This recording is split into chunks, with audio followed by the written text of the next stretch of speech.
because, I mean... All right.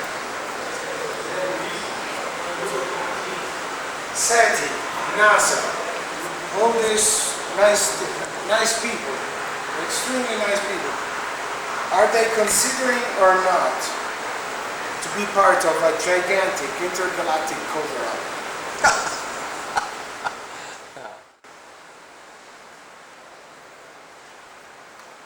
Simple as that. And then, very rapidly, we have to shift to the other subject that's quite important, internet, since you are the best in town. And I want to talk about that afterwards.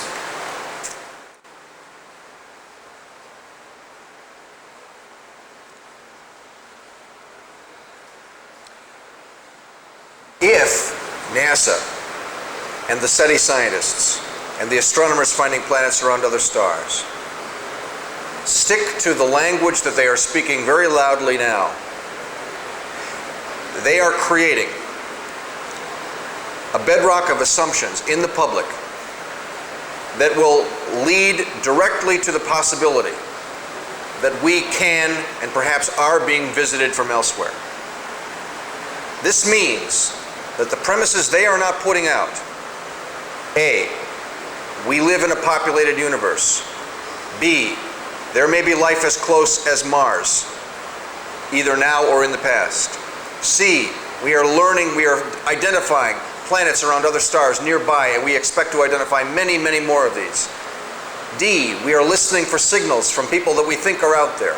These are the ideas. Well, combine that with new findings in physics, with the fact that in December of 1997, Marshall Space Flight Center in Alabama is running tests on an anti-gravity device. Combine that with the Breakthrough Propulsion Physics program at Lewis Space Research Center, a NASA facility in Ohio.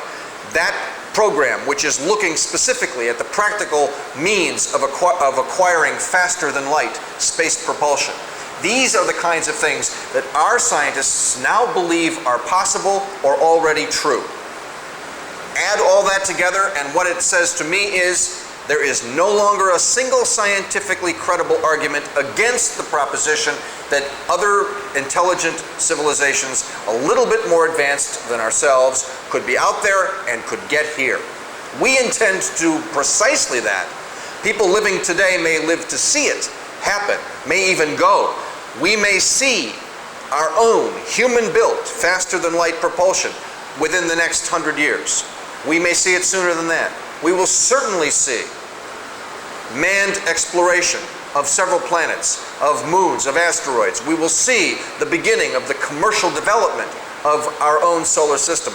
If we are doing this today, less than 100 years after we first left the ground in an aircraft, think how it could be 500 years from now for ourselves, never mind what could have happened elsewhere in the universe. And what this says to me is that the door is wide open for a scientifically grounded and credible conversation about visitation from elsewhere. And I fully expect that that connection will occur in more and more minds as time goes on, and the conversation about UFOs, if ufologists have the discipline and the good sense to ground their conversation in facts and in solidly reasoned argument. If we get off the wild metaphysical absurdities that permeate so much of UFO conversation today, which I believe is simply an emotional reaction against all of the denial that has been here so long, if we can get back to the facts, if we can get back to the scientific justification for our claims, if we can stick to the data, we will have the upper hand at some point in the foreseeable future. I am convinced of this. And okay, last, we have to approach that situation regarding internet. Your website is considered probably, well, tell me sort of the story of what's the... CNI News or ISCNI before that? Both. Yes. Yeah. All right. the story, and you're not a group such as MUFON or Bufora or Kun. How do you work? And what are your goals? And actually, what's going on in internet? How can we rely on internet, being ufologists?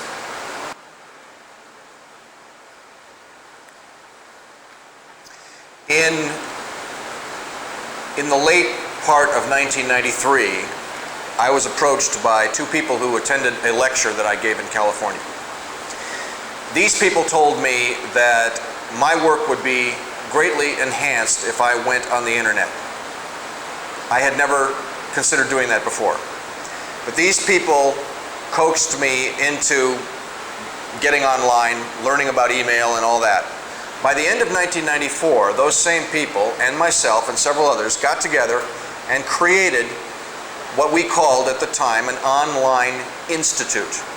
We did this inside of America Online, the largest commercial network in the United States. That institute was called the Institute for the Study of Contact with Non-Human Intelligence, or ISCNI. And what we did basically was we created chat rooms, we created archives, we had a little in-house newspaper, which at that time, it began right at the beginning in December of 1994 when we officially started, called it CNI News. I was the editor of CNI News right then, which at the time was an in-house journal for our members. We were a membership organization. We began to invite UFO researchers to join us online for online live conversation. These became very popular. We gained a certain notoriety in doing this. We had Linda Howe, John Carpenter, Stanton Friedman, Kevin Randall, many others came in.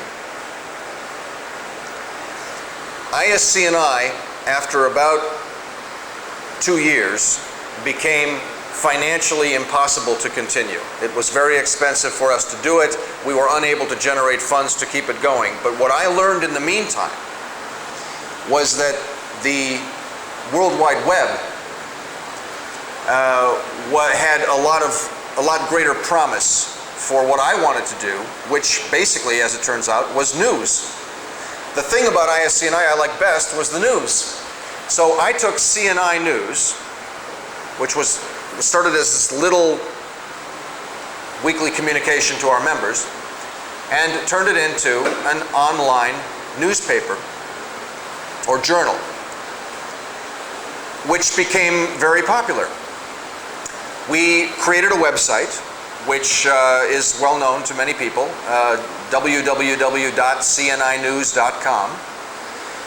We publish CNI News as an emailed document twice a month, and it typically runs the equivalent of about 25 pages of text. Over the several years that ISCNI was in operation, we made the acquaintance of many people around the world, including some very capable people in Italy, as well as all over the world, and began to have daily communication or weekly communication with these people. And so we were able to bring together news from around the world, which is what we continue doing. I think in the more general sense, the internet holds great promise for ufology, because it allows us to track and report incidents from around the world literally in real time, or almost in real time. It allows us to stay in close touch with our colleagues around the world. It allows us to compare information at a greatly accelerated rate of speed. Probably the best example of that so far is the way the controversy about the alien autopsy film erupted on the internet. To compare it with a previous controversy of similar magnitude, if we look at the MJ-12 controversy, which began in earnest in the mid-1980s, we find that for the most part that controversy moved at the speed of books and newsletters and occasional conferences, which is to say very slowly. By contrast, the Controversy over the alien autopsy film erupted on the internet from the very moment it began in February of 1995. And many people had access to the information immediately. I believe this drove the film itself out into the open more quickly than it might have. It created pressure more quickly than it might otherwise have. And so by May of 1995, it was being shown at the Museum of London. Many people saw it. And then it became virtually a mandate that it show up on television by that fall, which it did. And so we had an extreme acceleration of pressure and of discussion. This is good. This is the way it should be done. It did not help us necessarily resolve the issue any more quickly, but that is because it was and it remains a genuinely difficult problem. But the fact of the matter is, everyone who had something to say about it could say it right now, and that's important. And I think that this is helping ufology to mature. It means that when characters of questionable motive or questionable talent come into the mix, they can be dispensed with more quickly. When stories arise that turn out to be useless, we can get rid of them quickly. And this is all very much to the good. But above all, the simple ability to move information. Varginha, a perfect case. The fact that when Varginha happened, it was on the internet within a few days. The controversy, we could watch it blossom and mature virtually as it was happening. Many other cases around the world, same thing. And now, of course, with the World Wide Web, even the addition of video and still images. The case that has just occurred in Mexico City, we were able to see still images from the video almost as soon as it was broadcast on television. Then came a QuickTime video. All of this helps us to do better research. So I believe that the internet is a very, very promising force for ufology.